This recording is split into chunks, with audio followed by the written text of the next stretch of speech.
Hello students, आज हम लोग वोल्टेज के तात्क्षणिक मान का समीकरण और धारा के तात्क्षणिक मान के समीकरण, इन दोनों में से किसी एक से रिलेटेड न्यूमेरिकल को देखेंगे।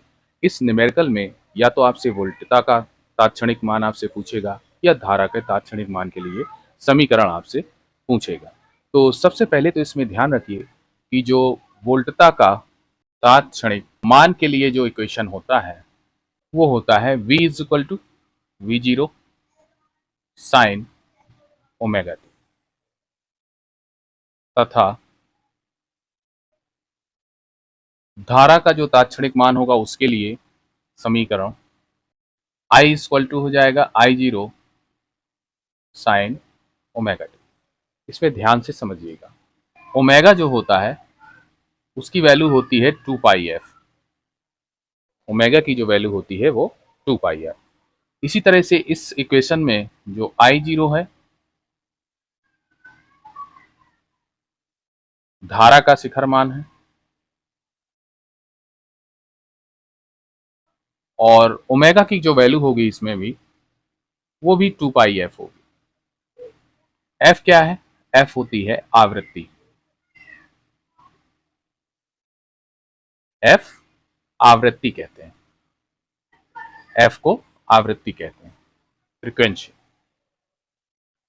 और इक्वेशन छोटे छोटे से जैसे वी आर एम एस,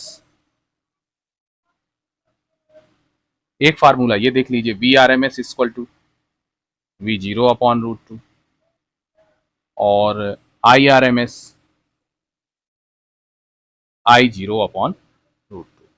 ये वोल्टता का वर्ग माध्यमूल मान है और ये धारा का वर्ग माध्यमूल मान है। तो ये हमने कुछ फार्मूले देखे। अब आइए चलते हम लोग न्यूमेरिकल में। न्यूमेरिकल में कह रहा है कि एक घर में विद्युत मेंस पर 220 वोल्ट 50 हर्ट्ज अंकित है। वोल्टेज के तात्क्षणिक मान के लिए समीकरण लिखिए। इस न्यूमेरिकल में जो कुछ दिया है उसे हम लोग नोट कर लेते हैं। दिया है VRMS की वैल्यू कितनी दी गई है? ये दी गई है आपकी 220 वोल्ट। आवृत्ति F की जो वैल्यू दी गई है वो दी गई है 50 हर्ट्ज। फ्रीक्वेंसी है। अब इससे हम क्या करते हैं, V0 की वैल्यू निकाल लेते हैं। तो अभी हमने फार्मूला देखा था कि VRMS is equal to V0 upon √2। This implies V0 is equal to VRMS into √2। यही हो जाएगा 220 √2 वोल्ट। ये वोल्टा का शिखर मान आ गया। ओमेगा की वैल्यू भी हम निकाल लेते हैं। ओमेगा की वैल्यू होती है 2 पाई एफ, या यही हो जाएगा 2 इंटू पाई इंटू एफ की वैल्यू है 50, यानी कि हो जाएगा 100 पाई।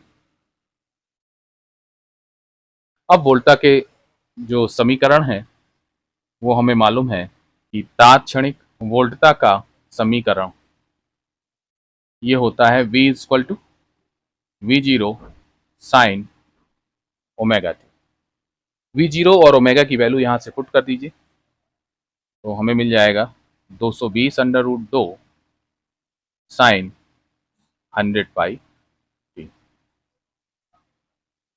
ये हमारा आंसर हो गया। देखिए कितनी आसानी से हमने वोल्टा का जो तात्क्षणिक समीकरण है उसको यहाँ पर ज्ञात कर लिया। अब इस न्यूमेरिकल में कहीं भी आपको कोई डाउट हो तो आप कमेंट बॉक्स में जाकर के पूछ सकते हैं।